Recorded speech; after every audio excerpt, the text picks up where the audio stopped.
what I really love? Super Monkey Ball. You know what I don't like? Banana Blitz.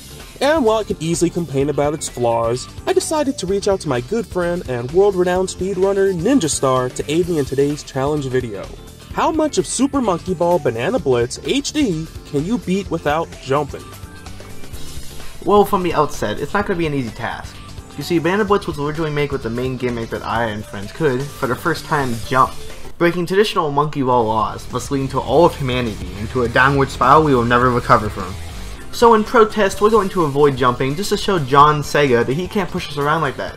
Screw your shoehorn game mechanics. But there is one main problem with this. You see, because jumping completely changed the way Monkey Ball was played, it also completely changed how the levels were made. So now there is a lot more vertically oriented levels, which will prove to be a challenge. So the rules for this challenge are simple. Under no circumstances can we jump to complete a stage. If it's possible, we will mark it as a yes. If it's impossible, we will mark it as a no. And at the end of the video, we will show a percentage of what's possible. And with the rules, we're off! World 1, Stage 1 takes us to Monkey Island, and it doesn't get any easier than this. Stage 2 is more or less the same as the first stage. After we cross the bridge, we have once again secured an easy victory, and nothing is gonna stop us. Stage 3. Uh-oh. Well, challenge is over. Yeah, so we have officially hit our first roadblock in Banana Blitz. This wall is 100%, absolutely, positively impossible to get over. It doesn't matter how much speed or what angle you go at, it's just impossible. With that, we will have to take this stage as a loss. Yeah, so once again, we cannot jump over this in any way. It's almost like the devs want us to use their crummy new gimmick. But no, Sega, you will not force us to use this! With that, we will take another loss. We may have lost the battle, but we will not lose this war. Stage 5. We face nothing challenging much. All we gotta do is just go over the bridge, over the hills, and we're on our way out to another easy victory. Stage 6. So, this stage is all downhill, so you really shouldn't have much to worry about. Easy peasy lemon squeezy. The bonus stage is a big circle, and thank God the devs did not force any platforms into this. Just swing your way around the stage, and we got ourselves another easy win. Stage 7. So while this stage is straightforward, we do face a sizable gap. And on my first go through, it did catch me off guard. But come back to it with enough speed, and it's basically child's play. Stage 8 is once again a joke with these weak birds trying to blow us away. But we're going to continue on anyway. So the boss of World 1 is impossible. Even though the bird's head goes really low, there is no way to bounce up and hit its head. I've tried everything possible. I've tried going around on its wing, maybe I could bounce up, everything possible.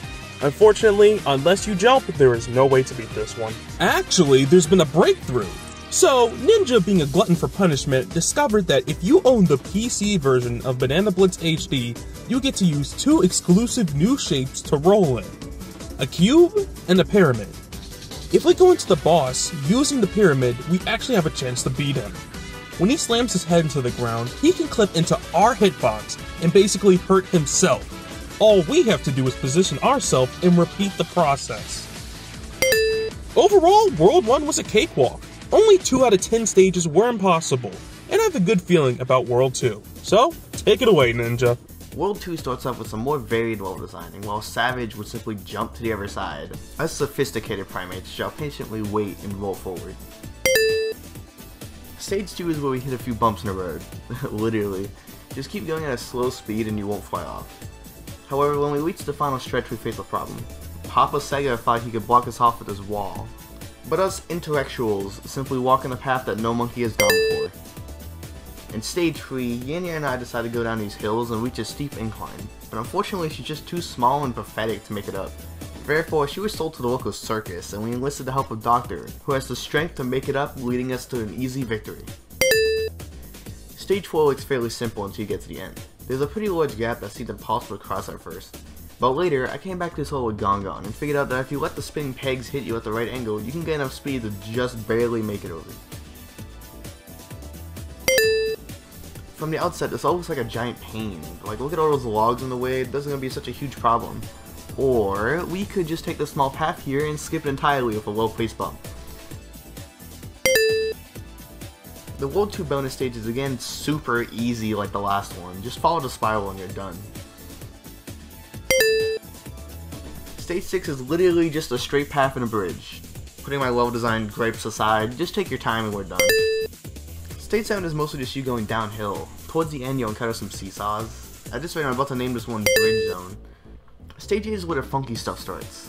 Things seem easy enough until we get to the end of the path. I was afraid there was no way up, but after a well-timed roll, the rings apparently are bouncy, thus letting me get up there jump-free. The boss, other than being a janky mess, is impossible because you have to jump on the missiles to hit them back, and there's not really a good way to do so. We tried even climbing up to the top to try to hit the missiles from there, but it didn't seem to work. Maybe this one is possible if you're like insane, but we couldn't do it.